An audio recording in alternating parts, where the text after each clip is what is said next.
Have you ever done something completely innocent, something kind even, and watched it get twisted into the worst mistake of your life? Because that's exactly what happened to me. And by the time you understand the full picture, you're going to question everything. Your instincts, your judgment, maybe even the person sitting closest to you right now. Welcome back to Dad's True Revenge. Grab your snacks, get comfortable, and remember, the people in these stories had every chance to behave themselves. They just chose wrong. Drop a comment and be sure to subscribe. You're going to love it here. My name is Shane Mercer. I'm 43 years old. I own a mid-sized logistics company in Phoenix, Arizona. I coach Little League on Saturdays. I tip well. I remember birthdays. And according to the state of Arizona, I tried to poison my wife with water. Let me take you back to the morning everything started. March 4th. A Tuesday, which is already suspicious because nothing good ever happens on a Tuesday. But I didn't know that yet. I woke up feeling like a man on top of the world. See, 3 months prior, I'd closed the biggest deal of my career. A merger that had taken 2 years, 4 law firms, and approximately 11,000 cups of coffee to pull off. The kind of deal that changes your last name from who to owe him. The final wire transfer had just cleared the night before. $100 million. Let me say that again for the people in the back. $100 million sitting in our joint account like it owned the place. Because it did. I remember standing in the kitchen that morning in my socks, phone in hand, staring at the number on the screen. My wife, Rebecca I called her, came down the stairs in her silk robe, hair still messy from sleep, looking the way she always looked in the morning. Like someone who knew exactly how beautiful she was. She poured herself a glass of orange juice and glanced at me over the rim. "You're smiling like an idiot," she said. "Come here," I told her. She walked over, slow, the way she did when she thought I was about to say something she'd have to pretend not to care about. I handed her my phone, watched her eyes scan the screen. She didn't gasp, didn't scream, didn't cry. Becca never did the thing you expected her to do. She just looked up at me, smiled, slow, wide, the kind that reached her eyes, and said very quietly, "Well, there it is." I kissed her on the forehead, told her I loved her. She handed back my phone, picked up her juice, and walked toward the living room like I'd just shown her a mildly interesting YouTube video. That was Becca, cool as a marble floor. I followed her in, and she was already curled up on the couch, flipping through something on her tablet. I sat beside her and we talked. Really talked.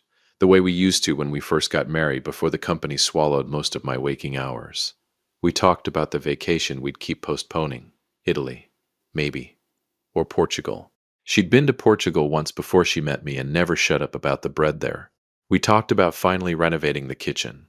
We talked about what it meant, not just the money, but the proof that the sacrifices had been worth it. And somewhere in the middle of all that talking, I reached over and grabbed her hand and told her, "None of this means anything without you in it." She squeezed my hand, said, "I know. Now, before I go any further, I need to introduce you to someone." Her name was Dolores. She'd been our housekeeper for about 8 months. Quiet woman, mid-50s. Efficient in a way that made you feel slightly judged even when she wasn't looking at you. She showed up every weekday at 8 a.m., never a minute late, never a minute early, and she moved through our house like a ghost, present but invisible, the way good housekeepers somehow managed to be. I liked Dolores. She made excellent coffee and she never asked unnecessary questions. What I didn't know, what I couldn't have known, was that Dolores had decided somewhere along the way that my wife was dangerous. Not cold, not difficult, not the kind of woman you'd describe as a lot. Dangerous, and she'd been watching, quietly, for months. Back to Tuesday. Later that afternoon, Becca suggested we celebrate. Nothing elaborate, just a nice dinner at home. She'd have Dolores prepare something, open a good bottle of wine, make it an evening. I said that sounded perfect. Dolores cooked a lamb roast with roasted vegetables, the kind of meal that makes you feel like a person of taste just for eating it. Becca set the table herself, which she almost never did, lighting candles and finding the good napkins from wherever good napkins disappear to in large houses. We sat down. It was genuinely lovely. I remember thinking, this is it. This is the version of life you work toward. Then Becca stood to get water from the kitchen. She came back with 2 glasses, set mine in front of me, and settled back into her seat with a smile. "To us," she said, raising hers. "To us," I said, and I picked up my glass. That's when Dolores appeared. She came around the corner from the hallway. Not from the kitchen, the hallway, which struck me as slightly odd because she had no reason to be in the hallway. She was supposed to be cleaning up in the back. But she was there, hovering near my shoulder with a basket of dinner rolls. She almost certainly didn't need to deliver personally. And as she set them on the table, she leaned just slightly toward me. Close enough that only I could hear. She whispered, "Don't drink it. Swap the glasses." 4 words, barely a breath. Then she straightened up, said "Enjoy your dinner" in her normal voice, and walked back toward the kitchen like she hadn't just detonated a bomb in the middle of my chest. I sat there. Becca was talking. Something about Portugal again, I think, or maybe the kitchen renovation. And her glass was already raised halfway to her lips before she got distracted by something on her phone. And I looked at my glass. I want you to understand something about that moment. I wasn't thinking clearly. I wasn't thinking at all. I was operating on pure instinct. The animal kind, the kind that bypasses logic entirely and goes straight from stimulus to action. So I switched them. Smoothly, casually, the way you'd reach across a table for the salt. Becca didn't look up. She was laughing at something on her screen, showing it to me, and I leaned in to look, and just like that, her glass was at my place. My glass was at hers. Simple, done, harmless, I thought. We ate, we laughed, we talked about Italy again. I'd shifted to Italy by then, I wasn't feeling Portugal. And then Becca picked up the glass, my old glass, her new one, and took a long sip. I watched her. She swallowed, set the glass down, and then something shifted in her face. Not dramatically, not the way it happens in movies where someone clutches their throat and knocks the candles over. It was subtle. Her brow furrowed slightly. She touched her collarbone, blinked twice in quick succession. "You okay?" I asked. "I'm fine," she said. I feel a little strange." And then she wasn't fine. Within 60 seconds she was gasping, her eyes wide, one hand gripping the edge of the table hard enough to whiten her knuckles. "Shane," she managed. I was already on my feet. I called 911. I was yelling into the phone and kneeling beside her and telling her to stay with me. And the candles were still burning, and the lamb was still warm on the table. And somewhere in the back of the house, Dolores heard everything, every word, every sound, every desperate second of it. And she said nothing. She just stood in that hallway and watched. Becca survived. That part I'll tell you now, because the story isn't about whether she lived. It's about what happened after. 3 days later, a detective named Harris sat across from me in a gray room and slid a photograph across the table, a still frame from our dining room security camera, and pointed at the exact moment my hand crossed the table and moved that glass. He looked at me with the specific tiredness of a man who thinks he's already solved the case. "Mr. Mercer," he said, "want to tell me why you switched your wife's drink?" And I realized sitting in that chair that the truth, the whole simple, innocent truth, was the most unbelievable thing I could possibly say. If you've made it this far, do us one quick favor. Subscribe. A lot of people watch without ever doing it, but it costs you nothing and means everything to us. Thank you, genuinely. Here's something nobody tells you about being innocent. It doesn't feel the way you think it will. You'd assume innocence feels like solid ground, like something you can stand on, point to, say here, this is where I'm standing, come look. But it doesn't. Innocence, when nobody believes it, feels exactly like guilt. It has the same weight, the same temperature, the same way of making a room feel smaller than it actually is. I know that now. I learned it in a gray room on a Thursday morning, sitting across from a detective who'd already made up his mind before he finished his coffee. His full name was Detective Carl Harris. Broad shoulders, thinning hair, the kind of mustache that exists purely out of stubbornness. He had a yellow legal pad in front of him that he barely wrote on, which told me he wasn't gathering information. He was building a case. "Mr. Mercer," he said, sliding that photograph across the table for the second time, as if maybe I hadn't seen it clearly the first time. "Let's try this again." The photo was time-stamped, 7:42 p.m. You could see my hand, the glass, the exact arc of the movement. In still frame, with zero context, it looked like the most deliberate thing a person had ever done. "I switched the glasses," I said. "I already told you that." "You did." Harris nodded slowly, like a man who respected patience and had plenty of it. "What I'm still waiting on is a reason that makes sense. The housekeeper told me to." He wrote something on the pad, first thing he'd written since we sat down.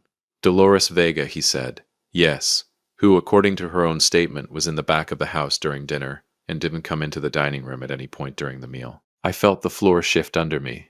Not dramatically, just slightly. The way it does before something collapses. That's not true, I said. She's pretty certain. Then she's lying. Harris leaned back in his chair and looked at me the way school teachers look at kids who've given an answer that's technically creative but fundamentally wrong. Mr. Mercer, your wife is in the hospital.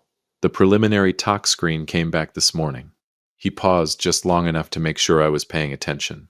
There was a sedative compound in her system, high concentration, the kind that doesn't get there by accident. The room went very quiet. That wasn't in the water, I said.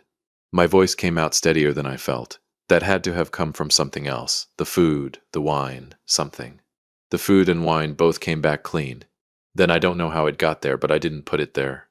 But you switched the glasses, because Dolores told me to. Who says she wasn't in the room? He said it without a question mark, just laid it there on the table between us like a stone. And I had nothing. No other witness, no audio. Just a security camera that had caught my hand, and a housekeeper who had apparently decided sometime between Tuesday night and Thursday morning that none of it had happened. They let me go that afternoon. No arrest, not yet. But Harris shook my hand at the door, with the specific courtesy of a man who wants you to know the door isn't far. I drove home in a fog so thick I almost missed my own exit. The house felt different when I walked in, bigger somehow, emptier. The dining room table still had a faint ring where one of the wine glasses had sat, and I stood there staring at it for a full minute before I caught myself. I needed to think. More than that, I needed to find Dolores. I called her that evening, 4 times, straight to voicemail, each one. Her outgoing message was professional, clipped, the voice of a woman who did not invite small talk. You've reached Dolores, leave a message. I left one. Dolores, it's Shane Mercer. I need you to call me back tonight, please.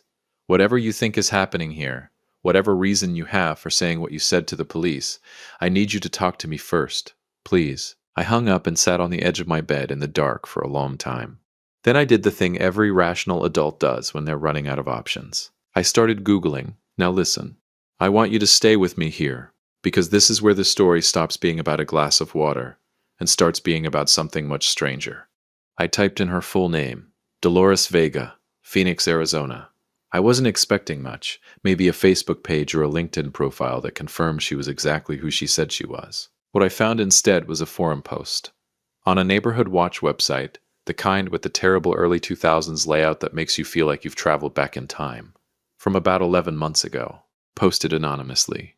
But the details were specific enough to make my stomach turn. The post described a woman, mid-50s, housekeeper, meticulous, quiet, who had apparently become convinced that her previous employer's wife was trying to harm him. The poster described months of the housekeeper making small comments, moving things around the house, watching the wife, creating what the poster called an atmosphere of paranoia in an otherwise normal home. The previous employer had eventually let her go, not because she'd done anything criminal, but because, in his words, and I'm paraphrasing here, she started to feel less like an employee and more like a security detail nobody had hired. The post didn't name her, but the timeline fit perfectly. She would have started working for us about 2 months after that family let her go.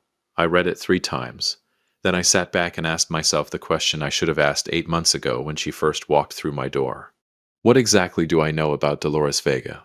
The answer, I discovered over the next 24 hours, was almost nothing. The agency we'd hired her through, Prestige Home Staffing, very fancy name for what was essentially a website and a phone number, confirmed her employment history only as far back as 2 years. Before that, nothing. Her references were real people, but when I called both of them personally, one hadn't heard from her in years and seemed faintly surprised to learn she'd used them at all. The other number had been disconnected. I called my lawyer, a sharp woman named Patricia Cole who charged $400 an hour and was worth every cent. I told her everything, the whisper, the glass switch, Harris, the forum post, the references. She was quiet for a moment. Then she said, Shane, I need you to tell me something honestly. Okay, is there any reason your wife would want to hurt you? I almost laughed. No. You're sure? Patricia, I handed her $100 million 4 hours before this happened. Another pause. Right. Okay. I could hear her writing. Then we need to find out who Dolores Vega actually is, because right now she's the only other person in that house. She's contradicted your statement, and whatever she put in that water. Shane. Her voice dropped half a register. If she whispered to you not to drink it, what does that tell you? I opened my mouth, closed it. Because she was right. I'd been so consumed by the question of why Dolores lied to the police that I hadn't circled back to the first question, the one that should have been obvious from the start. If Dolores knew the water was dangerous, how did she know? I didn't sleep that night. Not really. I lay in the bed that felt too wide without Becca in it, and stared at the ceiling and turned that question over and over in my mind like a coin I couldn't stop flipping. How did she know? Option 1, she'd seen something. Witnessed Becca do something to the glass in the kitchen. But if that were true, why lie to the police? Why not just say that? Option 2, she'd been watching Becca for a long time, building a case in her own head, the way that forum post suggested she'd done before. And the compound in the water had nothing to do with Becca at all. It had come from somewhere else, someone else. A contamination nobody had yet explained. And Dolores had whispered to me based on suspicion alone. Or option 3, the one I didn't want to look at directly. Option 3 was that Dolores hadn't warned me because she'd seen something. She'd warned me because she knew something. Because she'd put it there herself. I was at the hospital the next morning by 7. Becca was sitting up in bed, pale but present. An IV in her left arm, and the specific irritation of a woman who did not enjoy being confined to small spaces with bad lighting. She looked at me when I walked in the way she always looked at me, assessing, warm, slightly amused. All at once. "You look terrible," she said. "You're in a hospital bed," I said. "I don't think you're in a position to critique appearances." She almost smiled. "Did they tell you what was in the water?" "A sedative. High concentration." She nodded slowly, looking at her hands. "I don't understand it," she said quietly. "I got the glasses myself.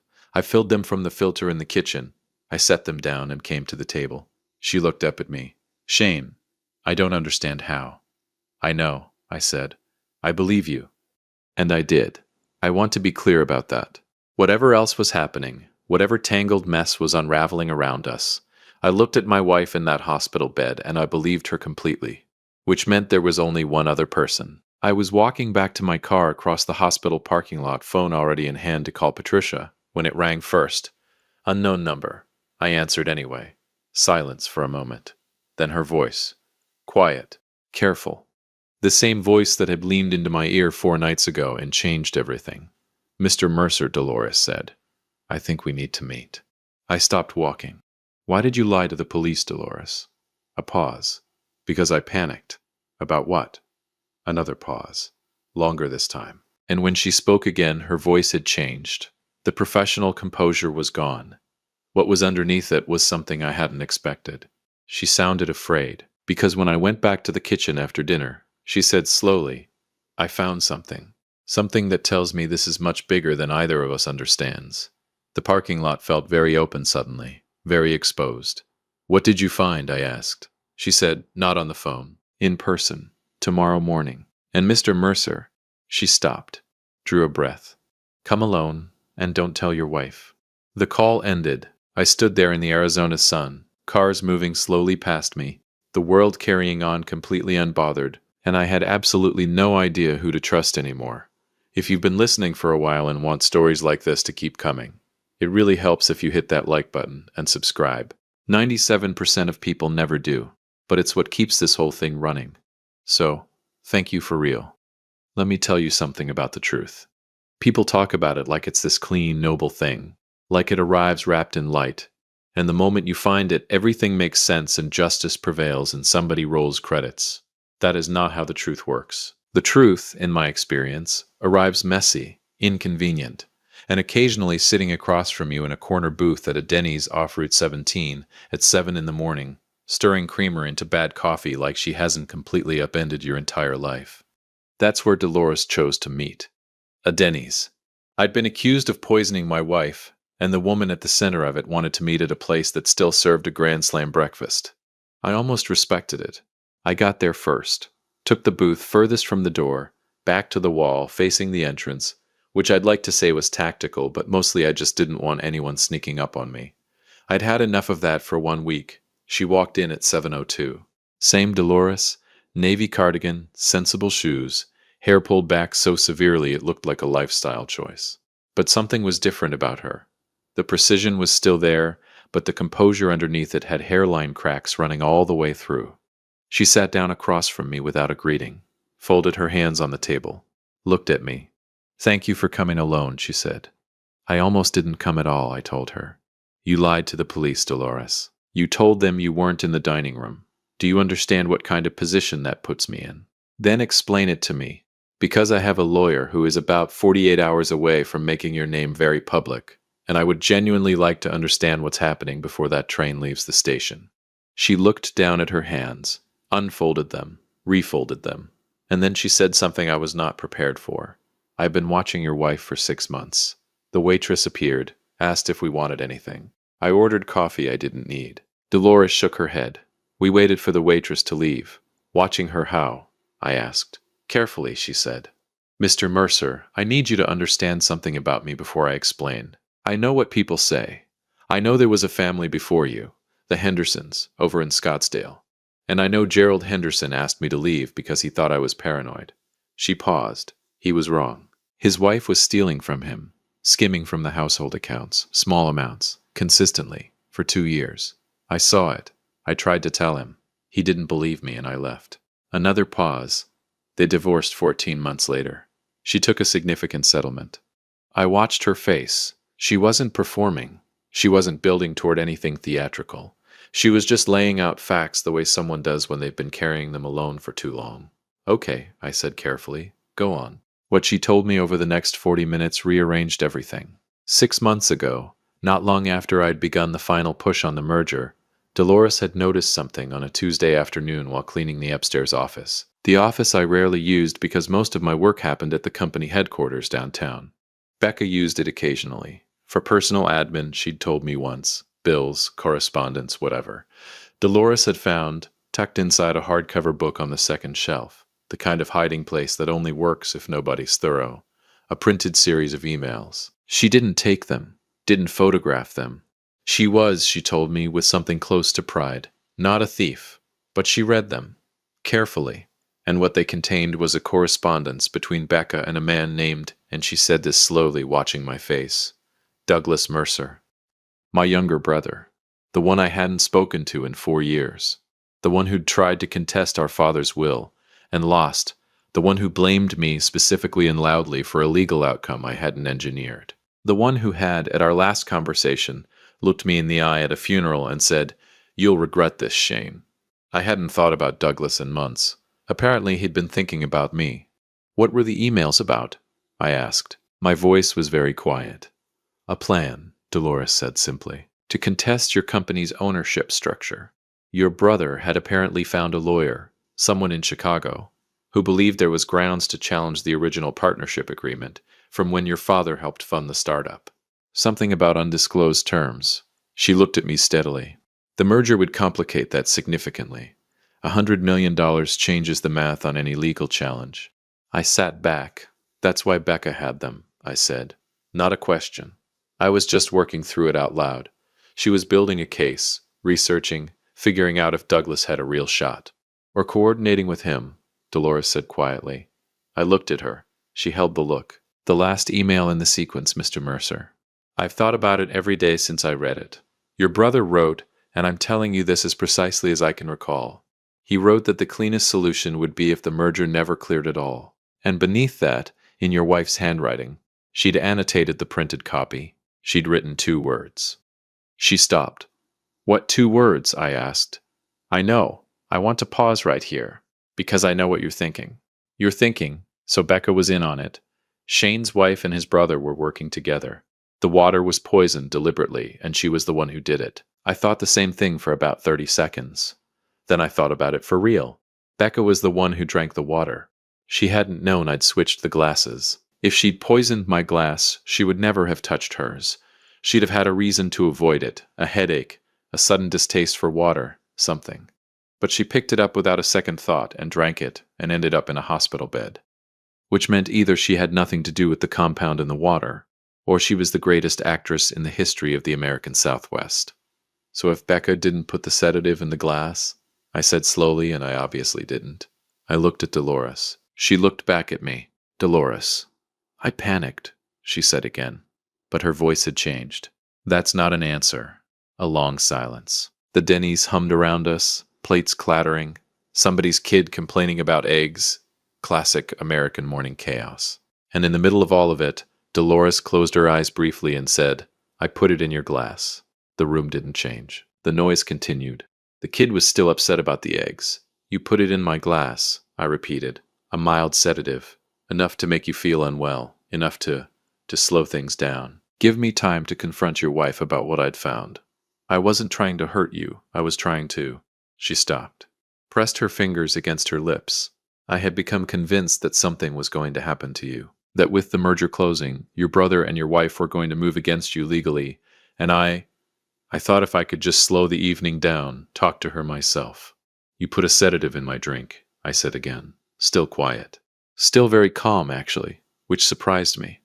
And then you told me not to drink it. Because I changed my mind, she said, and her voice cracked on the last word. I sat in that hallway and I watched the two of you at that table, and you were laughing, and she looked at you like, and I thought, what am I doing?